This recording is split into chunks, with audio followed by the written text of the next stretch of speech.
Hello, everyone. Welcome back to the Vedic Astrology Podcast.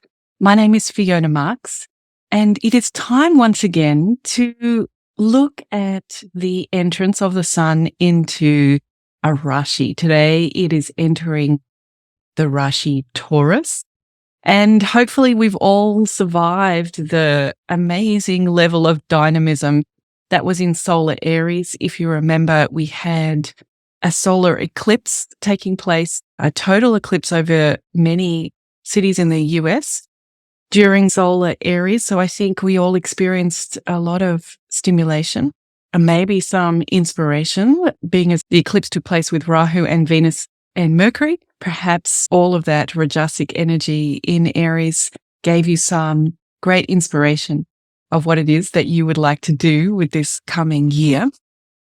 And now today we have the opportunity to give the sun a kind of completely different place to experience itself.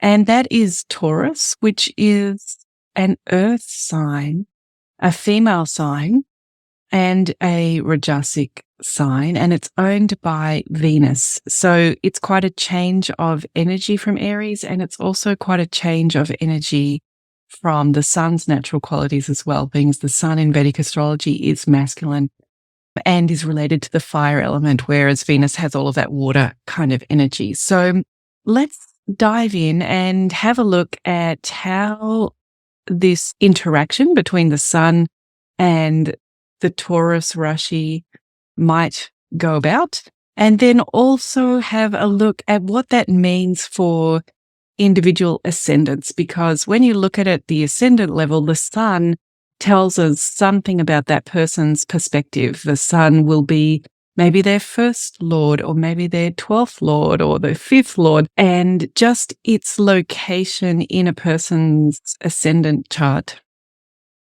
might give us some insights about maybe what are the good things for us to contemplate this month coming up, this solar month of Taurus. Let's jump in and talk about what is happening in the solar month of Taurus. As the sun enters Taurus, it will actually be joining Jupiter and Uranus, which are already in the sign of Taurus. So there's plenty of energy there already.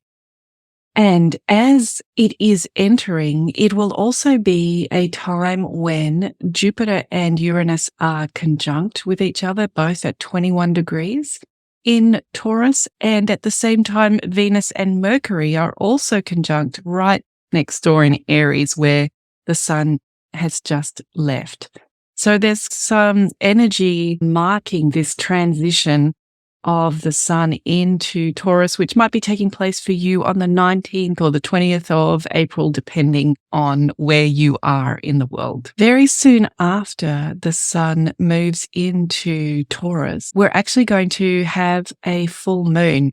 The full moon will be taking place in the very early degrees of Scorpio on the 23rd, 24th of April. So the full moon is happening at the beginning of this solar month of Taurus, whereas the new moon is going to occur in Taurus at 17 degrees, 2 weeks later in the month. Venus and Mercury are conjunct just as solar Taurus starts, and we must remember that Mercury is going backwards. And then Jupiter and Uranus are conjunct when the sun enters, and Mars is around about that same degree, but in Pisces. And so another thing that's going to happen this month is Venus will change signs from Aries to Taurus. That's happening on the 29th or 30th of April.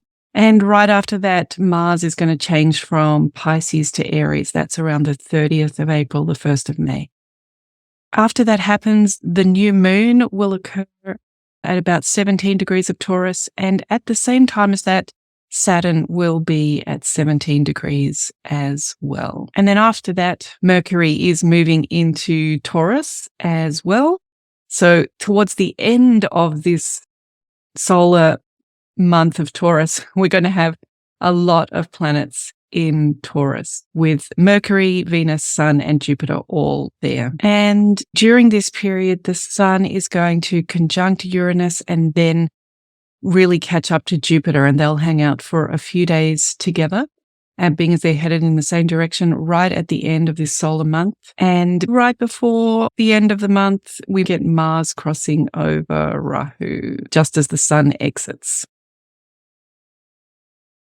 So these are the main things that are occurring in the month. Just to summarize, the sun is entering, and we have Venus and Mercury conjunct in Aries. At the same time that the sun enters, Uranus and Jupiter will also be conjunct. So a lot happening on that very first day. Then the moon is going to have an early full moon in Scorpio, and then the full moon will, of course, be in Taurus. Mars is going to change signs the 30th of April, 1st of May. Mercury is going to finish its retrograde, and it's also going to change signs around the 15th and 16th of May. Jupiter is going to conjunct Uranus during this solar month, right at the beginning. Venus changes sign on the 29th or 30th of April. And finally, Saturn is going to be in the middle of Pisces at the start of Solar Taurus. And the nodes are also at the middle of the sign that they're in. And we can see all of those movements here, as usual, in the Taurus planner, which is basically like an ephemeris combined with some notes that you want to make about each day. And just in my example here, I have marked some of those conjunctions and entries into new signs. So we can recap once again that as the sun enters, there's an awful lot going on. We've got the sun coming in just when Mercury and Venus are conjunct, but also when Jupiter and Uranus are conjunct. And at the same time, Saturn will be at the same degrees, middle of the sign, as the nodes. So a lot of emphasis about the entry of the sun into Taurus. And we can see that planets will be sharing similar degrees throughout the month. You can mark that on your planner, for example, around the 23rd, 24th, when we have that full moon. We're also going to have Venus and Uranus both at around 21, 22 degrees. So is Jupiter. And we'll have Mercury also meeting the middle of the sign along with Saturn and the nodes. And then later in the month, 29 and 30th, we have those changes of sign from both Venus and Mars. At the time of the new moon, which is taking place around 17 degrees of Taurus, where the sun and the moon will be at 17, Saturn's also going to be at 17 degrees of Pisces. And the following day, we're going to have Mercury and Uranus both on 22 degrees. Then later in the month, the 14th of May, the sun and Uranus will be at the same degrees of Taurus. And a few days following that, the sun and Jupiter are going to be at the same degrees in Taurus. In the middle of that, Mercury is going to change signs from Aries into Taurus as well. So just like there was a lot going on at the beginning of the sun entering into Taurus, there's a lot going on at the end of the solar month of Taurus as well. Finally, just adding that Mars will be at 14 degrees, the middle of the sign of Aries, which we know is right where Rahu is. So plenty of energy marking the beginning of the sun's entrance into Taurus and marking the exit of the sun as well. So what do we think it means for the sun to go and spend some time in Taurus? One of the ways to unpack this is to think about what are those characteristics of Taurus that we know about. And just last episode, Pratyush was here from Decoding Zodiac with Vedic Astrology, and he was sharing with us a way to look at the rashis. For example, noticing that Taurus is feminine, it's a fixed sign, it's an Artha sign, meaning it's associated with work, it's Rajasic, it's a merchant, and of course it has earth energy. And what about, do any of those kind of match up with the sun? That's when we feel like perhaps these planets and signs work well together, is when, or work easily together, is when the interaction is around similar characteristics. But in this case, we find that the sun has a masculine energy and Taurus has a female energy. So we're getting a bit of a mismatch then. The sun is sattvic and Taurus is rajasic. The sun comes from the warrior class and Taurus we associate with the merchant class. And their elements would also be different. So sun representing fire element and Taurus representing earth element. So we can see that we really haven't found a match in those major characteristics. There hasn't been some link between these two astrological components. Because really, if we think about summarizing what the sun is about, regardless of whatever planet it goes into, the sun, because of its masculine nature, is always going to be looking externally to how it can make an impact on the world. It's going to be interested in righteous transformation through leadership. So externalizing this righteous transformation through leadership would be the key phrase for the sun. Whereas perhaps when we think of a key phrase for Taurus, we might be thinking more about an internal stabilizing and grounding, like a sort of nurturing energy, and also a very pragmatic approach to relationships. So this fixed earth sign of Taurus, in some ways, maybe is the least changeable sign in the zodiac. Sometimes we think of Taurus has a bit of a reputation for being stubborn. And there are many different ways why maybe it picked up this reputation, but one of them could be the fact that it's an earth sign that's fixed, and also being feminine, any changes that are happening are going on internally. So it's quite a strong change from Aries to Taurus. And maybe one way to think about it is perhaps Aries is that impulse to get things started. And maybe we can think about that as a seed. Aries is a seed in the soil and Taurus is the perfect soil. It's really is the earth sign. It's feminine. It's nurturing.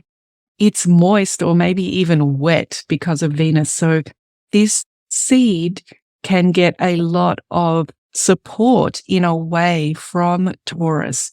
However, we might not see that because it's happening underneath the soil, and the soil could get too wet. This is maybe the risk of Taurus for the sun, is a seed needs a bit of moisture to get it going, but it doesn't want to be flooded.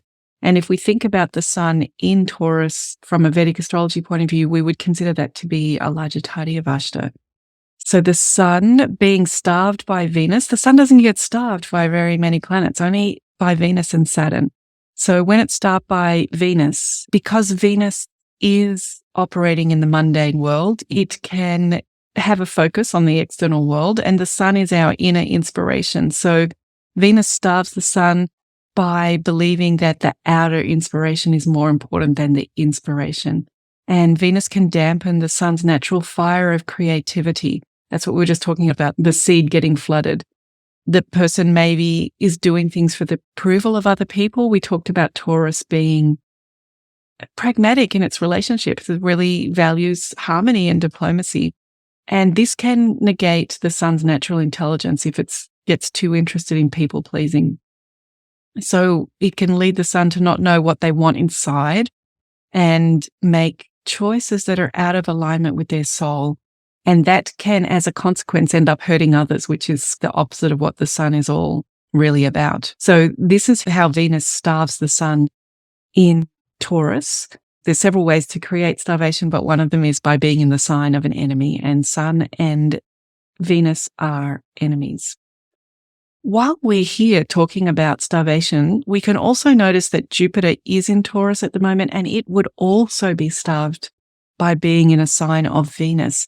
And this is a similar situation to the sun in that Venus has a natural focus on the material world, and Jupiter is about inner contentment and understanding the interconnectedness of everything. So Venus can starve Jupiter by accidentally changing its focus from enjoy to enjoy. That is, rather than internally seeking it externally, having this idea that happiness is going to be outside of the self. This is what can happen when Jupiter is starved by Venus. And this can mean that we have that feeling of always chasing after a sense of happiness, that it's just at the end of the rainbow. And if they just did this or had that, they would be happy. So Jupiter's joy is a gift to the world. And when Venus starves Jupiter, that joy can become about consumption. And this is unnatural for Jupiter and leaves a sense that they're not fulfilling their purpose or contributing in a meaningful way. So in some ways, for both Jupiter and the Sun, Taurus is not maybe the most natural interaction to have and can lead with all the best of intentions in the world, as in putting water into the soil, so Venus in Taurus, that can just not do well for these two planets that both have fire energy and can lead them to be too interested in happiness or achievements in the external world rather than in moksha and in righteousness. However, the Sun and Jupiter are naturally very sympathetic to each other. We were just saying they both have the fire element. They're both masculine. They both got sattva going on. So there is for Sun here in Taurus a good friend, a good wise friend in Jupiter, which is a good thing, even though perhaps from a Vedic astrology point of view, we would consider this to be a little bit more of a difficult or unsuccessful interaction for each of these planets in this sign of Taurus. And as we think about what Taurus is offering as a feminine fixed sign, it's offering the Sun a chance to internalize all of that dynamic experience that we just had in Aries, which especially the eclipse that was involved. So Taurus is going to help with the stabilizing and grounding earth element. And we know that we've got this wise friend Jupiter here. So in a way, it is a chance to turn within. So if you yourself want to take the opportunity of Solar Taurus, perhaps it's that chance to turn within and evaluate, try to integrate some of all of the inspiration and dynamism that you might have experienced during Solar Aries. But we do know that Uranus is here as well. And in Vedic astrology, I don't generally read the outer planets. So I'm just pointing out that it's there and that both Sun and Jupiter are going to interact with Uranus this month. What we can think about with Uranus is that it is linked to maybe the idea of Brahma, the creator. So it does have this opportunity to invent things and create new situations. Perhaps it's a little rebellious or unpredictable, maybe. Maybe all creation is a little bit rebellious and unpredictable. So maybe there's some concern there about having Jupiter, which amplifies things and makes things bigger, right? And then also the Sun is going to have this interaction with this chaotic, dynamic, kind of unpredictable creation. So we don't need an astrologer to let us know how tense some of the situations are in the world in terms of inter-geopolitical relationships. And this is maybe a little cause for concern that we have these two planets conjuncting Uranus. As we said, the Jupiter-Uranus conjunction happens right at the beginning. So by the time you're listening to this, whatever that might stimulate has probably already happened. And then later, the Sun is going to cross Uranus and then Jupiter. So that wisdom of Jupiter is not coming till after the Sun has passed through Uranus. So in my mind, it would be nicer if the Sun-Jupiter conjunction happened first and maybe a chance for wisdom before something chaotic and rebellious. We just want to also, while we're gently dabbling with planets, we want to notice that Pluto is at the very beginning degrees of Aquarius. So when the Sun enters Taurus, it will also be in a square relationship with Pluto. And that is also something that maybe gives us cause to hold our breath a little. And for those of us that we don't often use the outer planets, we could just also notice that as this event happens, that the Sun is entering Taurus, even if we don't consider the outer planets, we do have Saturn in this inconjunct relationship with Rahu and Ketu. So there is maybe even a karmic feel even without the outer planets. There's some kind of Saturn in Pisces is resonating at the same middle of the sign energy that Rahu and Ketu are as well. The other thing to notice about that entry point is Mercury and Venus are conjunct, and there is a Rajasic combination. They're friends. So maybe this is a lot of politicians and a lot of communication happening right around this time. You could tell me as you're listening to it. It probably will have happened by the time this episode is up. And that's very close to Rahu as well. Lots of things that I think it's good for us to wish peace and focus on really being grounded in peace and what that truly means.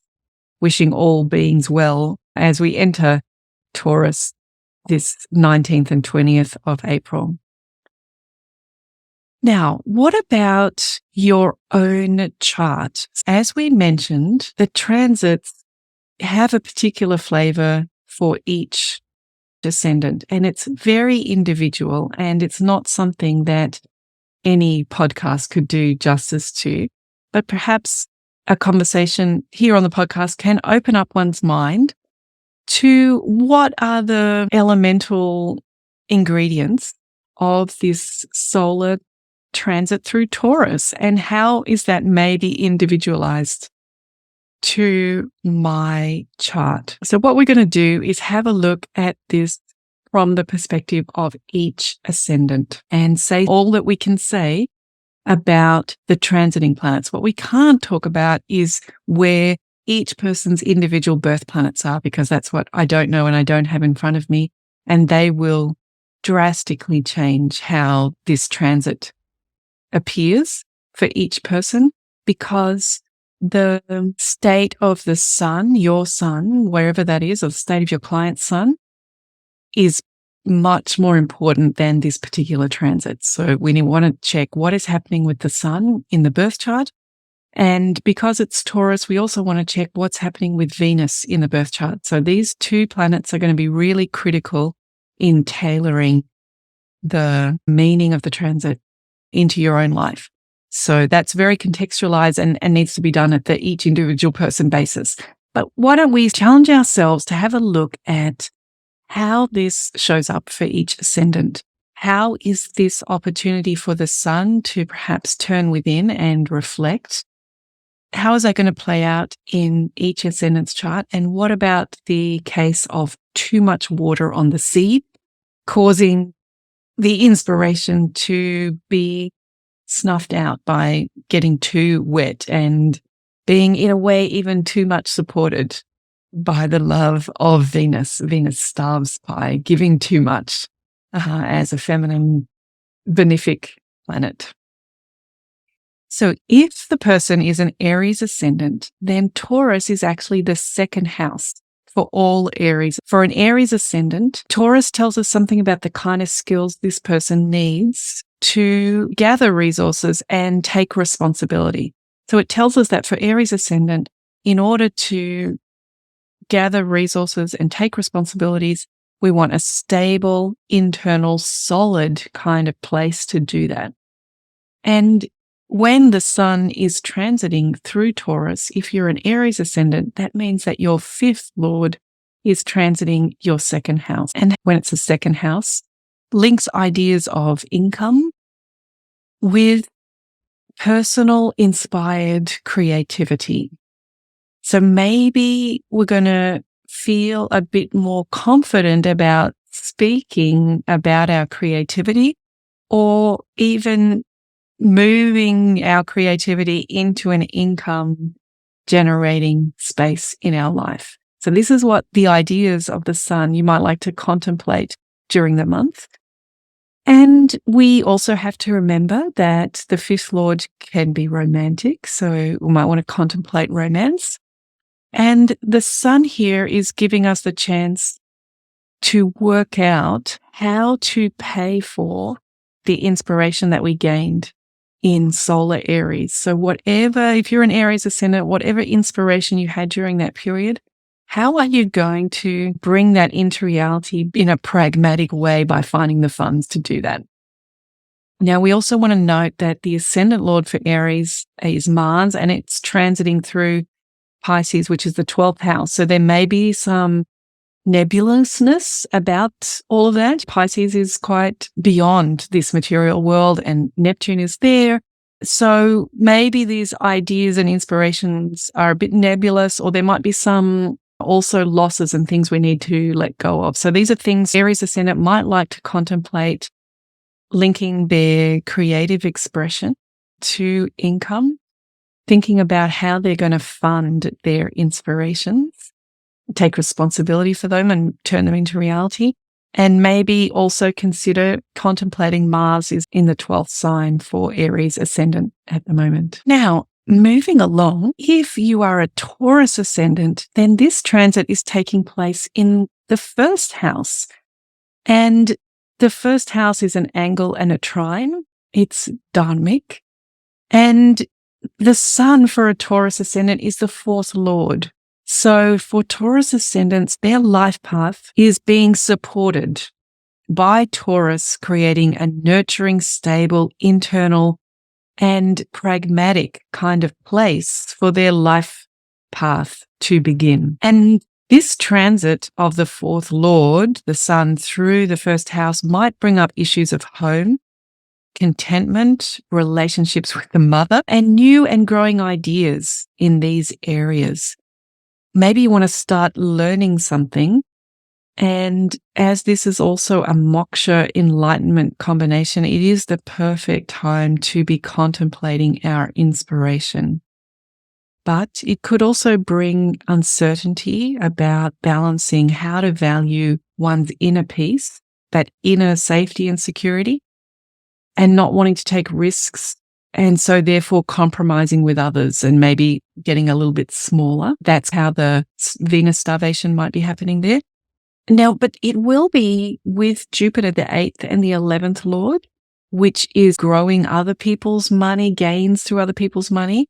And once again, the Ascendant lord is transiting through the 12th house. Some things that a Taurus Ascendant might like to contemplate this Solar Taurus month is inner contentment. What I want to compromise and not compromise on, and what I need to let go of as my Ascendant Lord Venus is in Aries and will be joining into Taurus. So those are some of the things that Solar Taurus might provoke in one's contemplation if you're a Taurus Ascendant. If you are a Gemini Ascendant, this Taurus becomes the 12th house. And the skills of Gemini Ascendant in letting go, that's what's being emphasized by Taurus, is giving these skills of being able to let go. So want to release internal, pragmatic, and material things. Remember that the moon is exalted here in Taurus. So for a Gemini Ascendant, letting go of emotions can be very therapeutic as well. So maybe that would be one takeaway for a Gemini Ascendant, is it's a nice time to contemplate what to let go of. The sun transiting Taurus for a Gemini Ascendant reminds us of one of my favorite Gemini Ascendants, Donald Trump, who is this month, in fact, being secluded away in a courtroom. So that's the 12th can have that sense of seclusion, either in this case, it's a courthouse, but it could be a hospital or a jail or a retreat facility, anywhere where we are away from that busyness of the marketplace. And so maybe a shorthand for thinking about the solar transit of Taurus for Gemini Ascendants is to think of Donald Trump being removed from his daily activities and having to be courageous, the third house, and competitive, use his skills to fight for what he considers to be the truth, and really, in this case, fight for his freedom and liberty, his reputation. So maybe shorthand for Gemini can think about the sun, the third lord transiting over the 12th. But for the rest of us mere mortal Gemini Ascendants, it can also relate to hobbies and travels or pilgrimages. And we might be getting help from our friends and our younger siblings. But it could have some frustration about compromising with others and having to let go of something. The sun might actually inspire us to let go of something.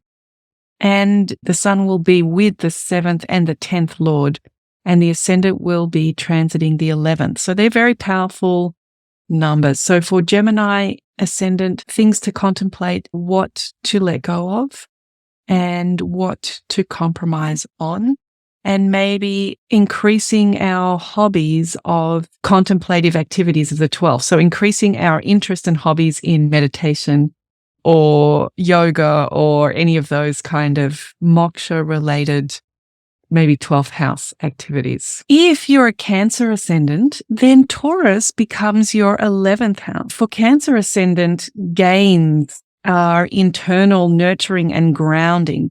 And the moon, which is the Ascendant Lord, is exalted here. So it can be very stabilizing for a Cancer Ascendant to have the concentration on those long-term aspirations. And the sun transiting Cancer's Ascendant might inspire a person around wealth, because we've got the 2nd Lord of income transiting through the 11th house of gains. Perhaps multiple streams of income, or maybe even using money to make money, might make the Cancer Ascendant have an excellent reputation this month. And the only thing we want to be careful of is that Taurus is Rajasic and maybe a little bit too pragmatic, and perhaps taking the sun away from its righteous nature. So we want to think about whether this inspiration around wealth is a little too mundane, or is it truly auspicious and righteous, as the sun naturally has that kind of energy. Now, the moon is also going to be full in the 5th house for Cancer Ascendants this month. And this is also emphasizing that theme of investments, the 5th house of investments. And of course, it will be new in the 11th house, which is another financial house. And the sun will be with Jupiter, which is a karaka for wealth. So I don't know, there just seem to be a lot of wealth things there, don't there, for Cancer Ascendant. So perhaps time this month, this solar month of Taurus for Cancer Ascendant, can contemplate these ingredients of income, of multiple streams of income, of perhaps investing, but remembering to be true and authentic to those highest ideals of the sun while we go about these contemplations. Leo Ascendant, we have the 1st Lord, the sun, transiting the 10th house of Taurus. So this tells us that for Leo, the career skills can be very stabilizing, pragmatic, and grounded. So what a gift that is for Leo Ascendant. And we have to remember that the sun actually gets Digbala when it's in the 1st house, as it would be in this case. So of all of the ascendants of the sun transiting through Taurus, perhaps this is where the sun can hear its own voice best of all, and maybe resist those risk-averse elements that are coming from Taurus, where Taurus just wants to nurture so much that it doesn't encourage any risk-taking. Now, the sun transiting Taurus might inspire righteous action about work. And remember that Venus, the owner of Taurus, will be in the 9th house by transit and then moving into the 10th house. So that kind of supports what we're saying there. And Jupiter is also there. It's associated with meaning and purpose too. So we've got a few kind of 9th house or purpose, meaningful undertones to this transit. And Jupiter rules the 5th, about creating a legacy. And so this also supports the idea around authentic inspiration for work. And Jupiter is ruling the 8th, which is in charge of kind of change and transformation. And Uranus is there, which is also about change too. So perhaps some things for Leo Ascendant to contemplate during this solar Taurus is about work, authentic work, creative work, that is grounding and linked to the material world. So yeah, happy contemplating on that one with Leo. Moving to Virgo Ascendant, and now we find ourselves with the 12th Lord, the sun. The 12th Lord is in the 9th house. And this tells us that for Virgo Ascendants, the skills of meaning and purposefulness are really internal feminine skills. They're very stabilizing and they're very nurturing, because that's what Taurus is telling us about this person's 9th house. The sun is the 12th Lord for Virgo Ascendant. So this is an indicator for the soul. And of course, it's linked to Moksha and Contemplation. And the Ascendant Lord, which is Mercury, is transiting through the 8th house, which is a Moksha house too. And it's with the 9th Lord. So again, we're seeing here lots of indications around similar themes of contemplation and enlightenment and finding meaning in that process. So maybe there's inspiration here to be charitable, maybe some travel to distant land, or even contemplating whether it's time to let go of a teacher or something that we've been devoted to. And this is a time to internally reflect on those things. So what do we need to let go of in order to find meaning? Perhaps that's what we could take advantage of with Solar Taurus, is set aside some time for contemplating those sort of indicators. When we think about this transit from the perspective of a Libra ascendant, the Sun is actually the 11th Lord for a Libra ascendant, and Taurus is taking place in the person's 8th house. So this tells us that for Libra ascendant, the skills of transformation, which is what the 8th house is all about, the skills needed for transformation for Libra ascendant are internal, nurturing, and pragmatic. And for a Libra ascendant, the Sun can be a little bit difficult because it is the 11th Lord, which is the yoga breaker, and can really take a person away. So previously we mentioned that perhaps for Cancer ascendant, because the 11th house is, the moon is exalted there, perhaps aspirations can be helpful. For Libra ascendant, we really got to ask ourselves, are these aspirations taking us away from the pragmatic good work that we can do here on planet Earth? So the Sun is transiting the 8th house, and it might inspire changes, perhaps in relation to partners, because Venus, the Ascendant Lord, is in the 7th house, and the 7th Lord for a Venus Ascendant is Mars, and it's in the 6th house with Saturn, and it's been there for Solar Aries. So I'm wondering whether Solar Taurus is an invitation for Libra Ascendants to go inside and contemplate their partnerships and relationships. However, it could also be a financial combination, because the 8th is like other people's money and legacies and wills, and the 11th is gains. So perhaps that's the case, but we've got Uranus there as well, being a bit chaotic and volatile. So maybe there could be like some volatility in one's ideas around gains or inheritances or something like that. It might come and go, or get big and get small. And even for Libra ascendants, perhaps the Sun here is inspiration to connect with larger networks and talk about things like astrology or psychology or any of those transformational kind of sciences, as that is the 8th house, the Moksha house of esoteric knowledge. So these are the kind of things that a Libra ascendant might like to contemplate this month during Solar Taurus. When we look at this transit from a Scorpio ascendant perspective, then Taurus is the 7th house and the Sun is the 10th Lord. So for Scorpio ascendants, this tells us that those skills that they need for partnerships are internal, pragmatic, maybe transactional. And this transit seems to be primed to inspire the person around business, work, and relationships, because it's the 10th Lord going through the 7th house. And it's traveling with the 2nd Lord and the 5th Lord, that's Jupiter. And those numbers all resonate really nicely for business and business partnerships. The Ascendant itself, which is Mars, is transiting the natal 5th house. So another indication of grace and also investment. Perhaps also romance, the 5th house of romance. And this transit's taking place in the 7th house of partnerships.